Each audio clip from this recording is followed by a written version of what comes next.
જે પારણિયામાંથી ભગવાનનું નામ લેતા લેતા એમાં પહેલા પ્રહલાદજી, બીજા કોણ ખબર છે કોઈને? લેસન આપું છું, કાલે ગોતીને આવજો, નહીતર હું કહી દઈશ. તમે બધા મને સત્સંગમાં પ્રશ્ન કરો ને, હું એક જ પ્રશ્ન તમને બધાને કરું છું કે સત્સંગ એટલે શું?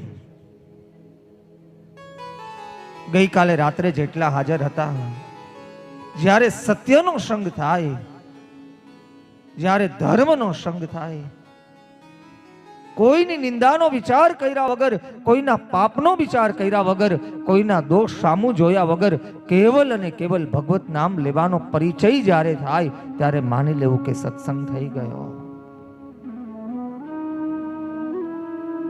જ્યાં ધર્મની અનુભૂતિ થાય, જે કોઈ વ્યક્તિની સાથે બેઠા પછી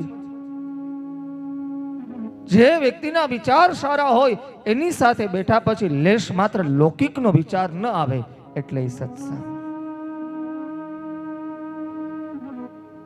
સત્સંગ એટલે ખાલી પુસ્તક વાંચવું એ નહીં, નકરા ધોળ અને કીર્તન કરવા એ નહીં, પણ અલૌકિક વસ્તુની પ્રાપ્તિ, લૌકિકનો લેશ માત્ર વિચાર ન આવે અને સદા સર્વદાને માટે આનંદની પ્રાપ્તિ થાય. આ જ વસ્તુ ગંગા સતી પાનબાઈને સમજાવે.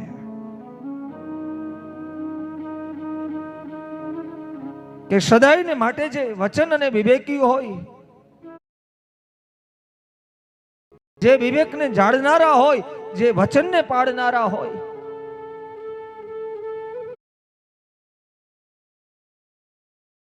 જે શ્રદ્ધાવાન હોય, જે ધર્મવાન હોય, એને વારે વારે નમીએ, એને વારે વારે શીશ નમાવીએ. એ જ વસ્તુ મીરાબાઈ કે હે રાણા, હે રાજન, જેટલા પ્રયત્ન મારવાના કરે એટલા કરી લે, પણ જ્યાં સુધી ગિરધર નામ જીભ ઉપર છે ત્યાં સુધી મૃત્યુને તો નહીં વરો. મારનારો પણ કૃષ્ણ અને તારનારો પણ કૃષ્ણ. કદાચ નિંદા કરાવે તોય કૃષ્ણ અને કદાચ આનંદ અપાવે તોય કૃષ્ણ. આ જ વસ્તુ જુનાગઢના અંદર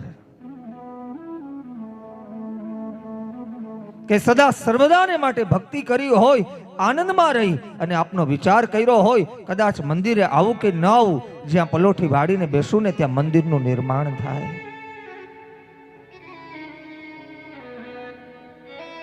આ અનુભૂતિ કોણ કરાવે?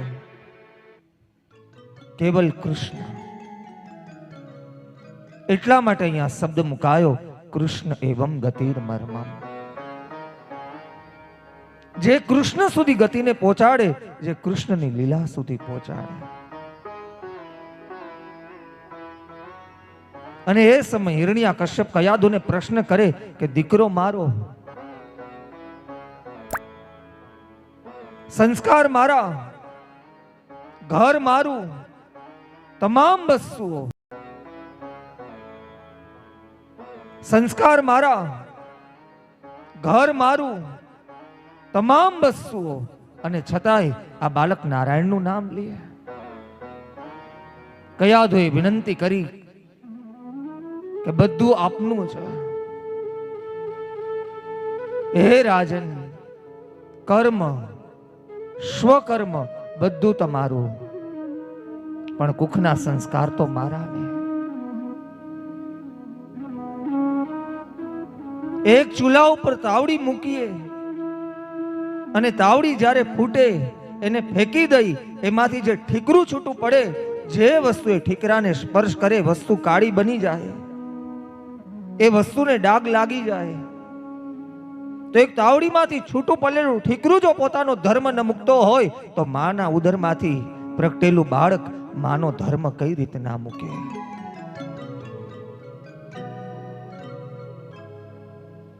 એટલા માટે સુખદેવજીએ ટકોર કરી કે હે જનની, હે ભારતની માં, હે ભારતની સ્ત્રી, બાળકને જન્મ આપે તો કોઈ સુરવીર, કોઈ દાતાર,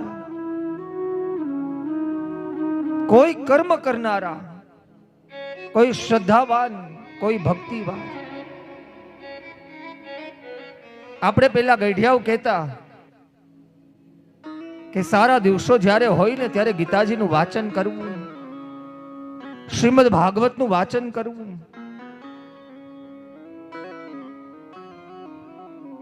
જેને આપણે ત્યાં બ્રાહ્મણોની ભાષામાં ગર્ભ સંસ્કાર કહેવામાં આવે. 16 સંસ્કારમાંથી એક સંસ્કાર, માના ઉદરમાંથી બાળક જે સંસ્કારનું સિંચન,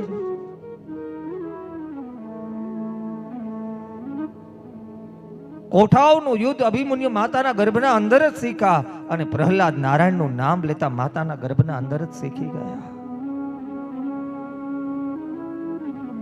એમ તો જેમની માં કયાદુ હોય એમના દીકરા પ્રહલાદ થાય, જેમના માં દેવકી હોય એમના પુત્ર કૃષ્ણ થાય, જેમના માં કૌશલ્યા હોય એમના દીકરા રામ થાય. અહીંયા મમત્વનો વિચાર કરી અને સુખદેવજીએ ધર્મ, અર્થ, કર્મ, મોક્ષ અને જ્ઞાનની વ્યવસ્થા. જો કે હવે સમય થઈ ગયો, 5 મિનિટનો વિરામ આપી દઉં, જલપાન કરી લ્યો, ત્યાર પછી આગળની કથા આગળ વધારું. બોલો શ્રી કૃષ્ણ કનૈયા લાલ કી.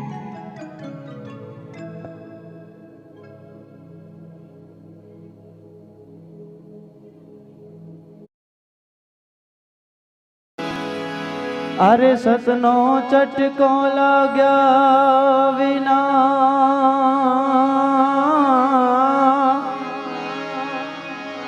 કેમ રીજશે કીર્તાર, ઈ અડકી બમરી બને,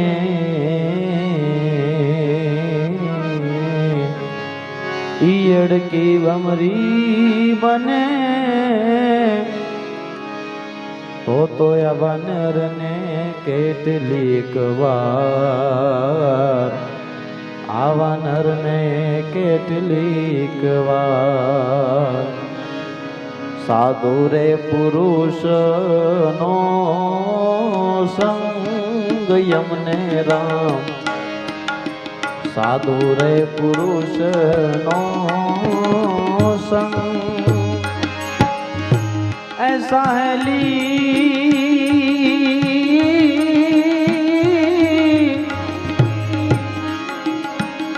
ऐसा है ली हमने,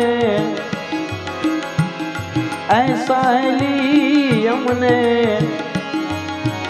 भाग्य रे मड्यो आवा, हाथो रे पुरुष नो संग यमने राम, साधो रे पुरुष नो संग. અવર પુરુષ એનો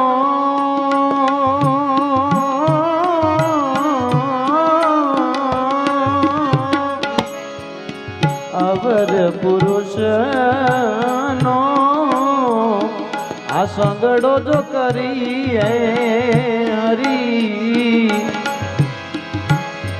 અવર પુરુષ નો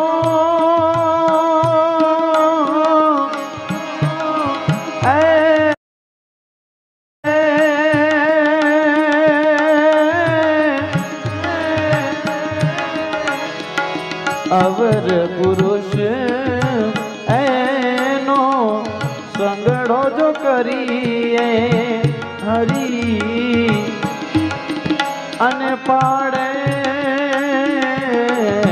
પાડે પાડે તો આવા ભજન માયા પાડી દે હો, પાડી દે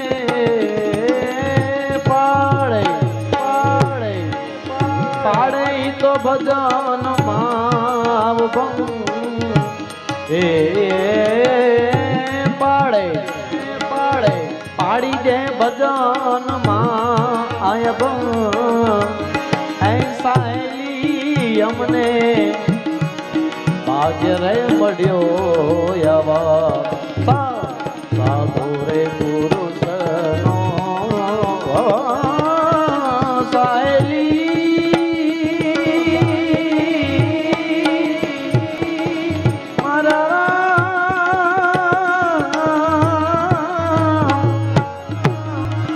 જેના ઘેર સદ ગુરુજી ના વાતા રે ઉજળા રે ના આંગણા રે હો રે આવા જેના ઘેરે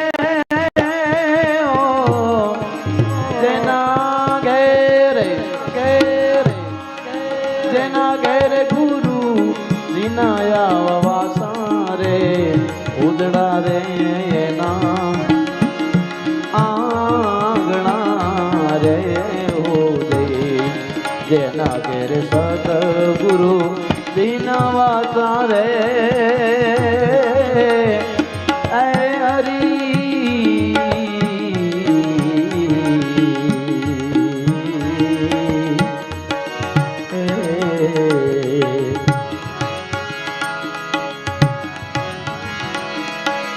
નિંદા ન કરે નારાને